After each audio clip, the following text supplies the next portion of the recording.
आज हम एक ऐसी कहानी की दुनिया में चलने वाले हैं जो सिर्फ डराती नहीं बल्कि समाज के एक बहुत ही कड़वे सच को भी सामने लाकर खड़ा कर देती है। ये कहानी है बेलपुर गांव की और एक ऐसी रूह की जिसकी तलाश शायद आज तक खत्म नहीं हुई है। चलिए इस दर्दनाक दास्तां की गहराइयों में उतरते हैं। कहानी की शुरुआत ही एक ऐसे सवाल से होती है जो सुनने में भी अजीब लगता है। एक ऐसा सवाल जो बेलपुर गांव की रातों में आज भी गूंजता है। ये दास्तां एक ऐसी माँ की है जिसकी खोज मौत के बाद भी जारी रही। तो चलिए कहानी की शुरुआत करते हैं अंजलि से। एक ऐसी लड़की जिसकी जिंदगी जीते जी एक नर्क बन चुकी थी। उसका हर एक दिन घुटन और ना सहने वाले दर्द में गुजर रहा था। शादी के बाद 1-2 साल नहीं, पूरे 8 साल। 8 साल तक बेलपुर गांव में जो उसका घर था वो उसके लिए किसी जेल से कम नहीं था। एक ऐसी जगह जहां सिर्फ तकलीफ थी। उसे कभी घर की बहू नहीं समझा गया, बल्कि एक गुलाम की तरह उसके साथ बर्ताव होता था। रोज की गालियां, शराबी पति रघुवीर की मार और ऊपर से बच्चा ना होने का सारा दोष अकेले उसी पर डाल दिया गया था। मानो उसकी पूरी पहचान ही इसे कमी से जुड़ी हुई थी। ये शब्द, ये सिर्फ ताने नहीं थे। सोचिए जरा, ये घर में और धीरे धीरे पूरे गांव में अंजलि की पहचान बना दिए गए थे। उसे बांझ बुलाया जाता था, एक ऐसी औरत जो मानो उनका वंश खत्म करने के इरादे से आई हो। और इस पूरे जुल्म को सही ठहराने के लिए उसके ससुराल वालों ने एक बहुत बड़ा झूठ गढ़ा। उन्होंने सबको ये यकीन दिला दिया कि डॉक्टर ने खुद चेक करके बताया है कि कमी अंजलि में ही है, जबकि सच तो ये था कि वो उसे कभी किसी डॉक्टर के पास ले ही नहीं गए थे। और इस झूठ के सामने अंजलि और उसके घरवाले पूरी तरह बेबस थे।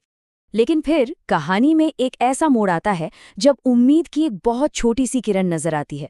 पर अफसोस, वो किरण बहुत जल्द ही और भी घने अंधेरे में खो जाती है।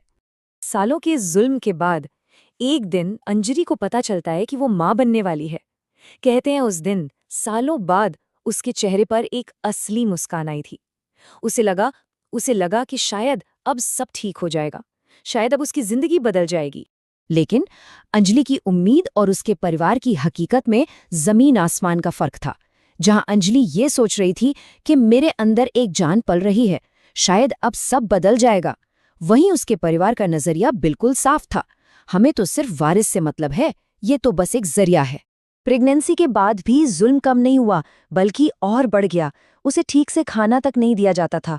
उसका शरीर लगातार कमजोर होता जा रहा था और हालत इतनी बिगड़ गई कि डॉक्टर ने साफ साफ चेतावनी दे दी कि अगर ऐसा ही चलता रहा तो माँ और बच्चा दोनों की जान खतरे में है। और यहीं से कहानी अपने सबसे भयानक और सबसे क्रूर मोड़ पर पहुंचती है। वो एक पल जब सालों का जुल्म एक बेरहम हत्या में बदल जाता है। तो हुआ ये कि उस रात डॉक्टर के यहाँ से लौटकर थकी हारी अंजलि ने खाना परोसा, जो शायद थोड़ा ठंडा हो गया था। बस इतनी सी बात पर उसके ससुर ने गुस्से में थाली फेंक दी। और फिर उसका शराबी पति रघुवीर गुस्से में पागल हो गया और अपनी प्रेग्नेंट पत्नी को बेरहमी से पीटने लगा। और उसके माँ बाप, वो बस चुपचाप खड़े ये सब देखते रहे। मरते मरते भी अंजलि के आखिरी शब्द अपने लिए नहीं थे, वो अपने अजन्मे बच्चे के लिए थे। वो बस यही चीखती रही, मेरे पेट में बच्चा है, कम से कम उसके लिए तो रुक जाओ। अंजलि की मौत से भी ज्यादा खौफनाक था वो जो उसकी मौत के बाद हुआ। परिवार को अपने किए का कोई अफसोस नहीं था। उन्हें डर था तो बस पुलिस का और गांव में होने वाली बदनामी का। सास ने हुक्म सुनाया, कोई अंतिम संस्कार नहीं होगा ताकि किसी को कुछ पता न चले। रघुवीर को कहा गया कि वो लाश को घर के पीछे वाले खेत में चुपचाप दफना दे। और उसके बाद उन तीनों ने हाथ मुंह धोए, रात का खाना खाया और ऐसे जाकर सो गए जैसे कुछ हुआ ही ना हो। लेकिन कहानी यहां खत्म नहीं हुई। नहीं, बिल्कुल नहीं। अब तो बस शुरुआत हुई थी, एक रूह के इंतकाम की।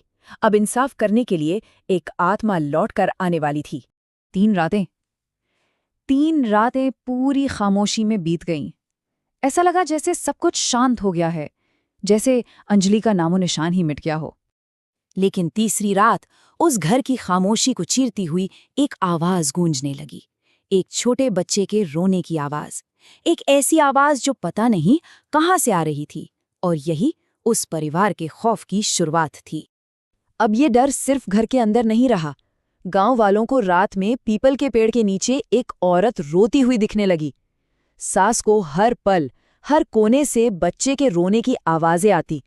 ससुर को आंगन में अंजलि की परछाई दिखती, जो एक बच्चे को गोद में खिला रही होती। और पूरा घर दर्द और तकलीफ में डूबी भयानक चीखों से गूंजने लगा था। और फिर एक रात वो आत्मा अपने हत्यारों के ठीक सामने आ खड़ी हुई, बिखरे बाल, आंखों में एक अजीब सी तलाश, और अंधेरे में गूंजता उसका सिर्फ एक सवाल, मेरा बच्चा कहाँ है। तो आखिर इस आतंक का अंत कैसे हुआ, और कैसे ये एक दर्दनाक हकीकत हमेशा के लिए एक डरावनी लोक कथा में बदल गई? चलिए देखते हैं। अगली सुबह वो तीनों अपने कमरे में मरे हुए पाए गए। कहते हैं डर से उनका दम घुट गया था। गांव वाले इतने घबरा गए कि उन्होंने हरिदास बाबा नाम के एक तांत्रिक को बुलाया। उन्होंने ही बताया कि ये अंजलि की आत्मा है जो भटक रही है। उन्होंने उसकी गुमनाम कब्र को ढूंढ निकाला और कहा कि एक गर्भवती आत्मा की शांति के लिए उसे वो देना होता है जो उसे जीते जी कभी नहीं मिला। और तब अंजलि की लाश को कब्र से निकाला गया और आखिर में उसे वो सम्मान मिला जिसकी वो हमेशा से हकदार थी। उसका और उसके अजन्मे बच्चे का, दोनों का पूरे रीति रिवाज के साथ अंतिम संस्कार किया गया। लेकिन अंतिम संस्कार के बाद भी कहानी खत्म नहीं हुई। वो बेलपुर गांव के इतिहास का एक ऐसा हिस्सा बन गई जिसे कोई भुला नहीं सकता। आज भी वहां के लोग कहते हैं कि आधी रात को खेतों के सन्नाटे से एक परछाई निकलती है, जिसकी आंखों में एक अधूरी माँ का प्यार और होठों पर सिर्फ एक ही सवाल होता है, मेरा बच्चा कहाँ है। ये सवाल सिर्फ एक आत्मा का नहीं है, ये एक माँ की अधूरी ममता की वो पुकार है जो शायद आज भी उस गांव की हवाओं में अपना जवाब तलाश रही है।